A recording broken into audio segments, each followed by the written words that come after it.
சசிகலா போய் ராமதாஸ் அவர்களை சந்திக்கிறாங்க. 2 பேருமே எப்படின்னா, சசிகலா மற்ற கட்சிகளுக்கு கூட்டணி சேர்கிற கட்சிகளுக்கெல்லாம் லஞ்சத்தை கொடுத்து ஒரு தவறான முன்னுதாரணத்தை தமிழ்நாட்டில் ஆரம்பித்தவங்க. அதாவது 2016 மக்கள் நல கூட்டணின்னு சொல்லி இந்த வைகோ, திருமாவளவன், 2 கம்யூனிஸ்ட்டுங்க, விஜயகாந்த் எல்லாத்தையும் கெடுத்ததே சசிகலா தான். ஆயிரக்கணக்கான கோடியை கொடுத்து தனியாக நில்லுங்கன்னு நின்று ஒரு மோசமான அரசியலை உருவாக்குனாங்க. அதே மாதிரி டாக்டர் ராமதாஸ் அவர்கள் எப்படின்னு கேட்டிங்கன்னா, எந்த எலெக்ஷன் வந்தாலும் யார் அதிக பணம் கொடுக்குறாங்களோ அங்கே போயிடுவார்.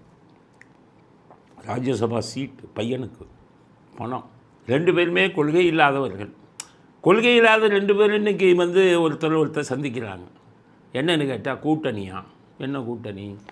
2 பேர்த்தையும் யாருமே கூப்பிடல. என்டிஏ கூட்டணியில் கூப்பிடல. டிடிவி தினகரனை கூப்பிட்டாங்க, சசிகலாவை கூப்பிடல. திமுக எல்லாரும் கூப்பிட்டு ஒரு சீட்டு வர்றவனுக்கெல்லாம் சீட்டு கொடுக்குறாங்க. அப்படி இருந்து சசிகலாவை கூப்பிடல. ஏன் கூப்பிடலன்னா, திமுக எல்லாத்துக்கும் ரெடி, ரோட்டில் போகிறவனுக்கெல்லாம் கொடுக்குறது. சசிகலா என்ன கட்சிக்கு பேரே வைக்கலை. இந்த பக்கம் பார்த்திங்கன்னா ராமதாஸ் அவர் பணம் கொடுத்தா தான் வருவார்.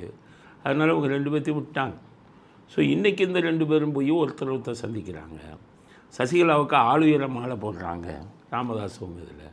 சரி, 2 பேரும் கூட்டணி சேர்ந்து என்னத்தை சாதிப்பாங்க? எத்தனை % ஓட்டு விழுக போதும்? இந்த மாதிரி ஒருத்தர் சந்திச்சுக்கிட்டால் மற்றவங்க ஏதாச்சும் கூப்பிட்டு சீட்டு கொடுப்பாங்க, பணத்தை கொடுப்பாங்கன்னு நினைக்கிறாங்க. சசிகலா பணம் வாங்க மாட்டாங்க, கொடுப்பாங்க. ராமதாஸ் பணம் கொடுக்க மாட்டார், வாங்குவார். சரி, 2 பேரும் சேர்ந்துருக்காங்க. சசிகலாவும் ராமதாஸும் ஒன்றா சேர்ந்தாலும் அது பொருந்தாத கூட்டணி. 1% கூட ஓட்டு வராது.